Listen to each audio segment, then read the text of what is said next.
We understand Krishna to be that from which everything comes. Everything. One very prominent distinction in our material life is that there is male and female.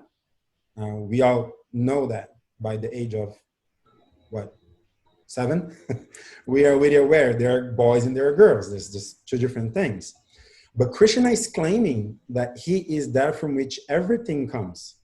So Krishna must be the source of both male and female as well. In fact, Krishna will say very poetically further in Gita that in my womb, the material creation is developed. Well, a womb is a feminine aspect, and Krishna is claiming to have a womb.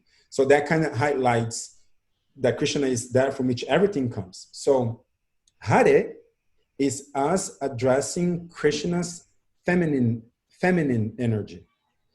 And Krishna and Rama is us addressing Krishna's masculine energy. So when we say Hare Krishna is like Hare female, Krishna male, right?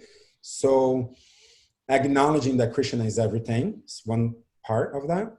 The other is that in our mentality, in Krishna consciousness, we don't really want to ask Krishna for anything. We understand that we are Krishna's eternal servants. And when you serve somebody, you actually give. As opposed to asking for something for yourself, you are giving.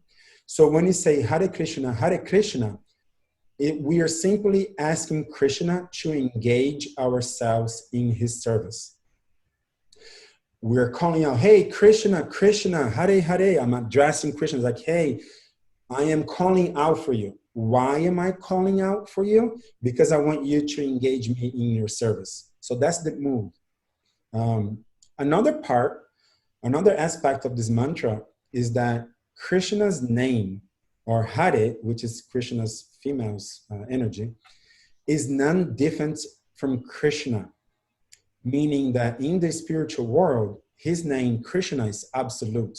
It only points to him and to him only. So the name Krishna is Krishna in an absolute term from the spiritual platform.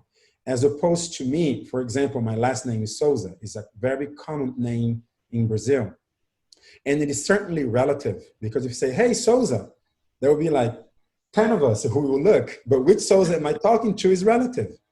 That is different from Krishna. Krishna's name is absolute.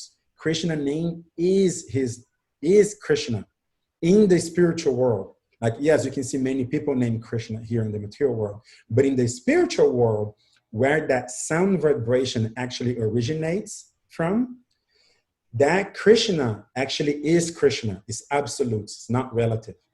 So another thing that is going on in the Maha Mantra when we're chanting is that we say that it's mantra meditation. So we are meditating on that sound vibration, which is none different than Krishna. So when we're saying Hare Krishna, our meditation is on the way that sounds. We are saying Hare Krishna, and we're meditating on the sound vibration of the name Krishna. Why? Because since this name is spiritual and absolute, and it is Krishna himself, Krishna is actually present. And when we are meditating, when we engage in our mind in being absorbed in that sound vibration, we are physically and metaphysically washing our consciousness away from material pollution, because we are directly associating with Krishna, which is pure spirit. And in that way, by meditating on his name and calling out, engage me in your service, and recognizing the male and female aspect of him, it becomes the Maha Mantra, the greatest mantra. And therefore we meditate like that.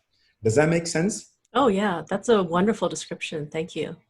Yeah, and sure. I appreciated in one class, Tukram Prabhu also said that before he described it just as you did, he said, yeah, we're just basically chanting the names of God. We're not even asking for anything technically in the words, in the literal description.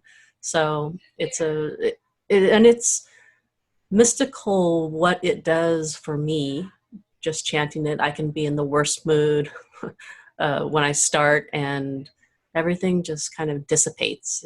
Yes. It's so interesting, the different experiences I've had with it. Yes. And okay, so this is an excellent segue to the topic that we had in mind. You said you have different experiences with that, right? And I've heard a lot of our teachers saying your experience will be high to the degree that your sincerity is high.